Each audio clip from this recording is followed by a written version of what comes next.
Okay. I think we are live now. A very wonderful afternoon to you, Auntie Jen, and to you, viewers. Today we are on parenting realities. And my name is Mkpoto Iya. I'm the mission director of Pro Parenting Academy. And today on Parenting Realities, we have Mrs. Jane Ayo. So, Mrs. Jane Hello, Ayo, you're everyone. Thank you, Auntie Paul, too. Thank you very much. So today we'll be discussing understanding your child's learning period, and then we'll be looking at Bloom's taxonomy of learning and how it affects parenting, how it can help you to become an effective parent. So looking at that, Auntie Jane, can you throw more light on what Bloom said about the taxonomy of learning as it has to do with the children that we are parenting? Okay. Ben Bloom's has three learning domains of learning. The first is the cognitive domain, which has to do with knowledge, has to do with the intellectuals of a child, intellectual development of a child. It also has to do with the child's ability to recall information. In short, everything that has to do with academics and intellectual has to do with the cognitive domain. Then we also have the affective domain, which has to do with how a child could manage his emotions. It has to do with emotions, feeling, how a child is able to learn his emotions, how he interacts with people in the class, also has to do with values. Now, where a child that is from a home that has family values is able, how he behaves in the class, all those falls under the affective domain. And then we have the psychomotor domain, which includes physical movement, coordination, and use of motor skills, fine motor skills, and the gross motor skills. So these are all the learning domains. So when a child is in the classroom, these three domains play out. But the truth is, most of the time, even at schools, we focus more on the cognitive, but not knowing to us, while some of us are ignorant that where the affective and psychomotor are not in place, you can't really get what you want with the cognitive. So that's what it's all Okay. about. Yeah. Okay, so as a parent, we are talking about parents today and we want to help Yeah. parents because some Okay. parents don't even understand that their children behave in somewhere because of one of these domain or the other. So now Yeah. when it has to do with parents, which of these domains do you think parents show more interest in in the Okay. school? What are the Yes, in the parents most interested in? yeah, we discovered that parents are more interested in the cognitive aspect. That is the truth. Everybody wants to make sure their child is doing well in maths, their child is doing well in English, their child is doing well in every subject. But forgetting that, or maybe they could be ignorant of the fact that the affective Yeah. and the psychomotor must be in place before a child can do well cognitively. Okay, that's very wonderful. So the fact about this is we know that most parents are ignorant. That's why we are sitting here today to educate our parents because Yeah. you keep having problems with your children if you are not aware of this. Now she has already mentioned that the cognitive has to do with assimilation of knowledge. It Mm. has to do with your mental capacity. And then the affective has to do with your feelings and emotions. Yeah. Emotions and feelings is what actually controls the social life of every human being. So Exactly. today, at our workplaces, you see people with very difficult that cannot control their negative emotions, even some positive emotions. People can't control it, and then it becomes a problem for all of us working as a team or working in a particular society. So we are here to educate parents to ensure that you know these things and you know where your child has an upper hand and how you can help the child where the child does not know exactly what to do. So looking at all these things, now we have mentioned the different domains of learning, according to Bloom. Mm. But it also, there's this man, Eric Erickson, says that before the age 5, the foundation of a child's character is being laid. And then most scientists also say that between the ages of 1 and 5, whatever formation of character you want to help your child with, it should have been laid. The foundation should have been properly laid between the ages of 1 to 5. Now we have parents who do not know about their affective. So they see children throwing tantrums, they do not know what to do. And because of the way we were raised, you see parents hitting children who are already angry, who are already discouraged, and that is why they throw tantrums, because they're expecting their parents to understand them. But when the parents cannot understand them and connect with them, they become discouraged, and then the only way to express how they're feeling to you is to throw tantrums. How can we help parents in this situation? Okay. First of all, for the affective, like we said, it has to do with emotions. Parents must learn to teach their children about emotions. Like my school, we do teach, we have a particular subject area where we handle that.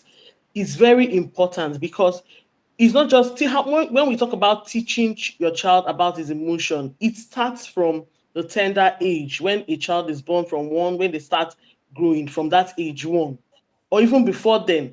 You teach them their emotion, you teach them to name their emotion. But the truth about it is that the only emotion that we discover that parents focus on is being happy. But there are different emotions. Everybody wants to, oh, you have to be happy, you have to be happy. But no, that is not what life is all about. A child must know when he's angry. For children, when they are hungry, they are angry. And that's why you hear a child cry, because he needs attention, he needs food at that moment. So parents must learn to teach their children the emotion. There is a difference between a child's emotion and behavior. Now, if a child does not understand his emotion, that's why you see a child beginning to throw tantrums. So you need to make the child know that yes, it's good for you to feel this way, but how you act matters. Now, if I'm happy, of course, I'm going to jump, I'm going to scream, I'm going to start shouting everywhere. Now, that shouting may not be favorable to your neighbor. You're excited, but it doesn't mean only way you could express the way you're happy is to shout and disturb your neighbor. So you make them know that it's good to be happy, but you have to be mindful of who is beside you. Now you're angry. Make a child know that I know you're sad. Okay, maybe you promised your child you were going out to the mall today, and then you're unable to do it. Your child now gets angry and now rolls on the floor. He has just expressed his anger. You need to just teach your child, let him name that emotion. I'm sorry, I know you are upset. I know you are sad, but we can't go to the mall today with reasons. But this doesn't mean you have to lie on the floor. Please, it is wrong. You make them know. So you teach them how to name their emotions. Let them know when they're happy. Let them be able to name when they're, but when they know and they're able to express themselves, they will know, it will help them express themselves. And it also help in the way they behave. So it's important we teach them how to teach them to name their emotion. It's very important. And then we also listen to their concerns because we are too busy. Sometimes they want to communicate, we are not listening to them. So you need to listen, at the age where they are still babies, they are still growing between 0 to 5 years old. We need to attend to pay more attention to the needs of our children. We have to pay attention because they need affection at this level.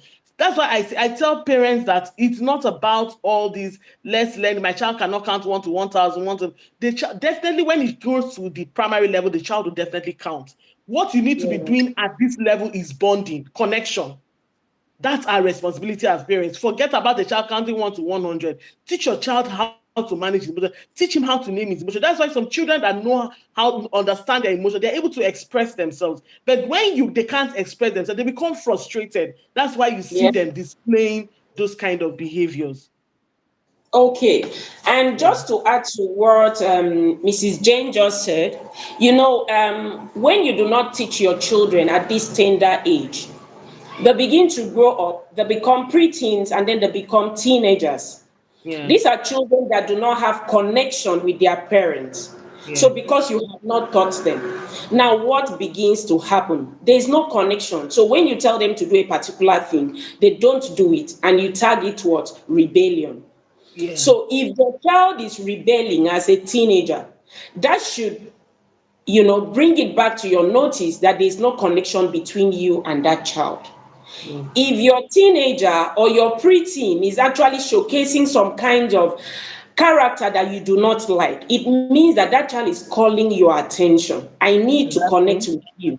And because they want your attention and you are proving very busy, they will get that attention by showing you negative character, because they know, if I can't get it by doing what is positive, I have to do what is negative. In fact, they don't plan it in their heart, but the brain makes them do that, because they're like, why is this person even talking to me? This person doesn't even care. That's what the brain says to them, because they believe you don't care. So they will rebel to ensure that they are hurting you, and then at the same time they are getting that attention that you are not giving to them, because you feel you are very busy. Yeah, So, parents, if you don't connect with the children now that they are children, when they become preteens and teenagers, it's going to be more difficult. So, I believe yeah. it is better for you to start now. Okay, so let's quickly look at what Eric Erickson said. Eric Erickson spoke about 8 stages of development, and we are just going to look at 5, starting with age 0 to 18. That's the age of infancy.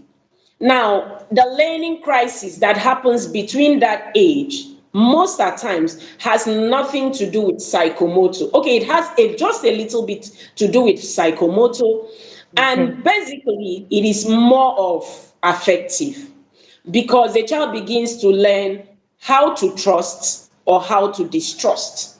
Between this age, the child is looking out for how parents or caregivers can actually respond timely to their needs.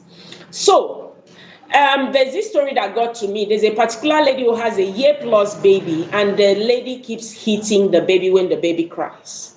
Auntie Jane, what happens to this child when this child grows up? Maybe there are some parents who are doing that and they don't even know the effects of this hitting. How do you hit a child that is not even 2 years? Because the child is crying, you keep hitting and hitting. So we are looking at trust and distrust. What can this do to a growing child between ages 0 and 18? And what should the parents between these ages do for their children? Okay. For a situation like that, where we have the trust and versus mistrust, as Eric Erickson had said, now from his theory, we discovered that you beat a child when a child cries. Number one, you must understand that the success for a child trusting you means that the child has hope that somebody cares. Now, when your child is crying, your child is not crying. Yes, we know children cry for different reasons, but when a child cries, it means that the child needs something. The child is demanding for something. It's either the child is not comfortable or the child is demanding for something. So it's your responsibility as a parent to be able to meet the need of your child at that point.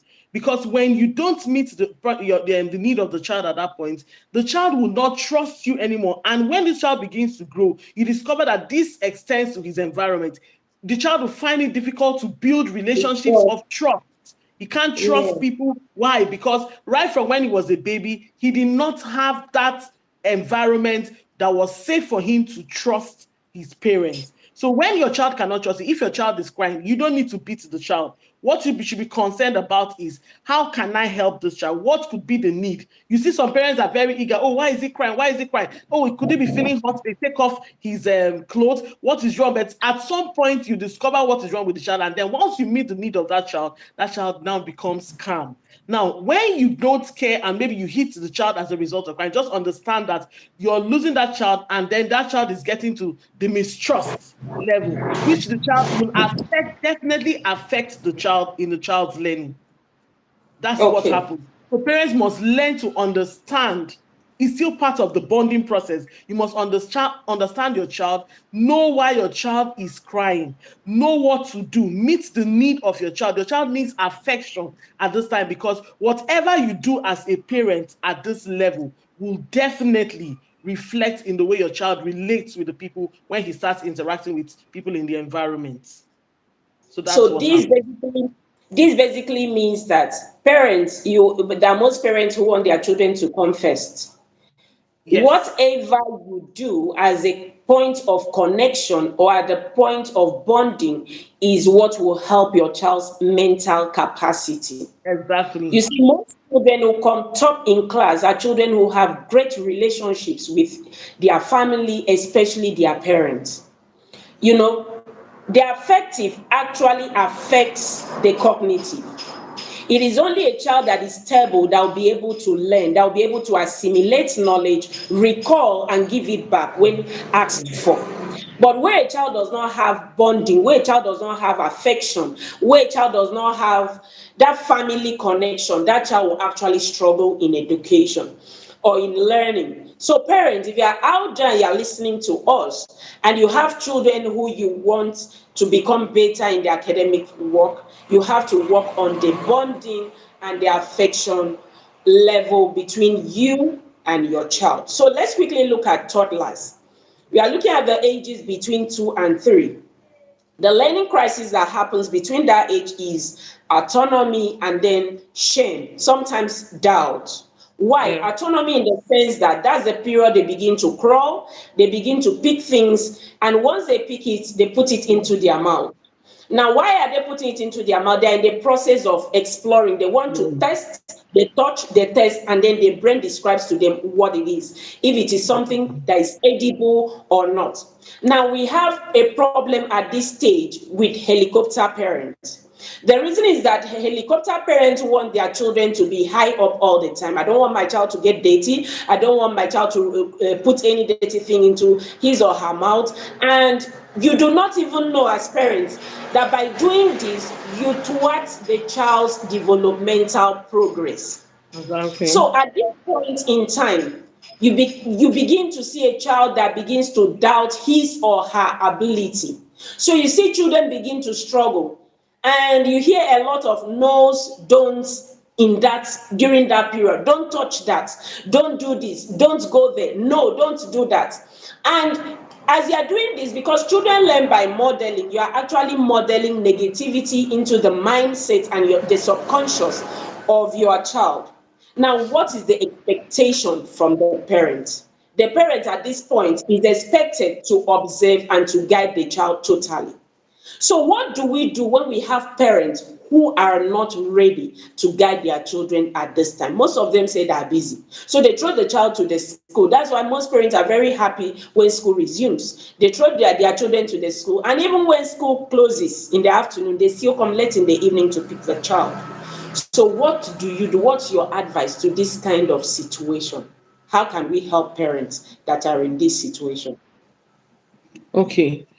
First of all, if a parent at this level throws their child to a school or maybe to the caregiver at home, just remember that in years to come, your child might still be in your house at the age of 40, because you've not taught the child to be independent, sorry. Now, this at this level, it's like Auntie Bottle has said, you're helping your child to develop independency. Most times when you see children, a child say, "Oh, mommy, I want to wear a particular thing," and then you're like, "Please go and drop that thing." You're not helping the child. You're not helping the Yes. child. So you give them opportunity to make choices.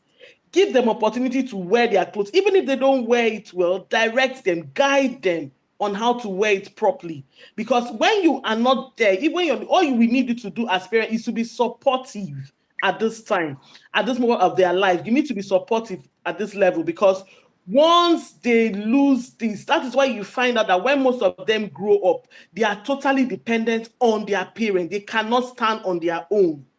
They cannot stand on their own, doing anything. Oh, they need their parents. Oh, we cannot do this. Oh, and then as they grow up, it's time for them to make money. They can't think. They can't think because you were thinking for them. So it's very, at this level, I would tell parents, please encourage autonomy, encourage your children to make choices, encourage your children to do things on their own while you guide them, please, because at this level, they could lose self-esteem.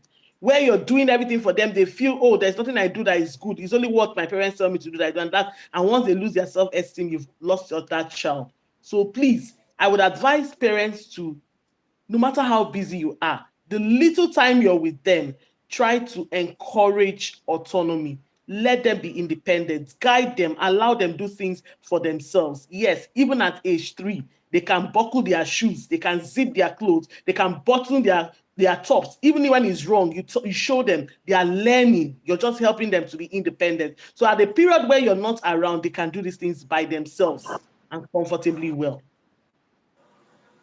Okay, so talking about the preschoolers, that's the age 3 to 5, that their learning crisis is initiative and then guilt. You just spoke about correcting the child. Sometimes parents believe they're correcting the child, but most times they actually criticize instead of Yeah. correcting. Once you begin to criticize the child feels guilt, and then the Yes. child does not know how to build the self-esteem you just spoke about. The child will not be assertive. The child will not know when to say no and mean no, and then when to say yes and mean yes. This is a period where the child begins to explore more. And at this point, the 3 domains of learning, it's beginning to evolve, it's becoming better. So once you thwart their progress at this point in time, then you are actually killing your child's mental capacity because you make them incapable. That's why you see some children come out and they cheat. Why are they cheating? Because at home, you have already made them understand that they can't do it on their You're own. right. The children who copy are children that don't believe in their own capacity. They believe they are not enough. And this is what will always bring out the adults in the society that do not believe in themselves. These are people that will not think of solutions when they find themselves in the midst of challenges. They'll always look out for who can help me, but they have all the solution within them. So looking at 5 to 12, that's the childhood, we look at industry versus inferiority. That's when the child becomes industrious. It's a process of true potentials. And then the attention span begins to increase, they begin to compare. Then this is the time to encourage competence. So 5 and 12, that we are talking about the preteens. How can we encourage these children to be competent between this age 5 to 12? Some people, your children want to come to the kitchen with you and you're like, don't touch it so that the knife doesn't cut you. Especially parents who have boys. Please, I'm speaking to you now. I have 3 of them and all of them cook. That is because I took it upon myself to teach every one of them how to cook. So don't say I have a boy and it's African tradition that you shouldn't teach your boys how to cook. Supposing they don't get married and they're out of the house, are they not going to cook? So do not retard your children's growth by doing this. So competence, how can we help our children between this age? Okay. Just like you said, we need to encourage and reinforce their initiative. Just like a child could just come up in a family with an initiative. Oh, that I feel we should do this more.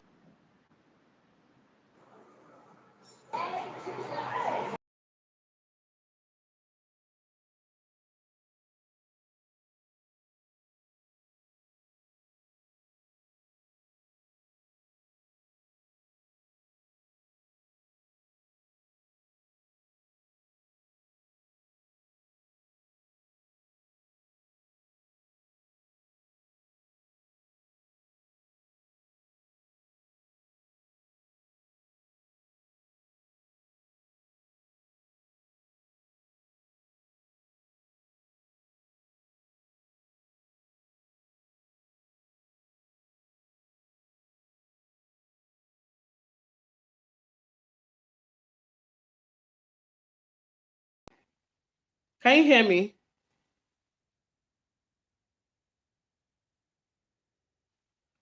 Can you hear me?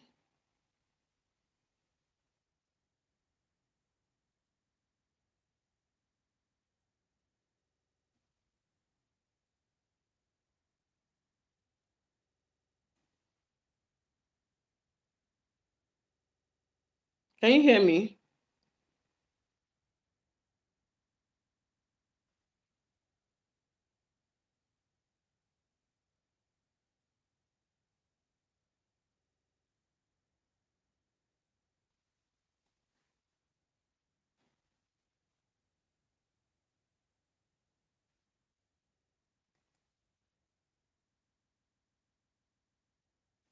Are you there?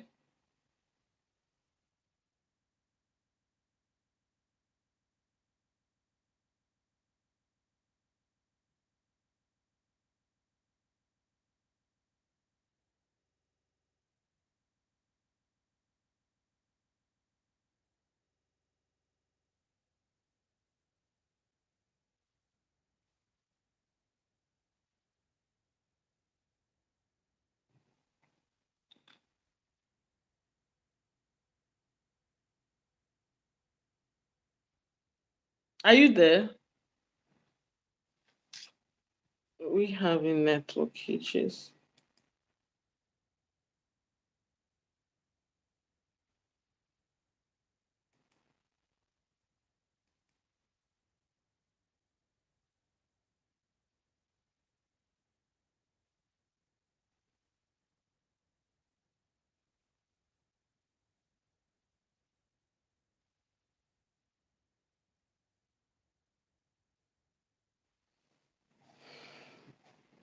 Can you hear me?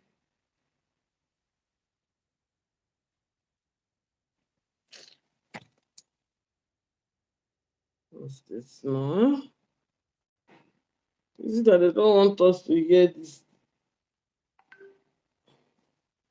I don't know what's going on.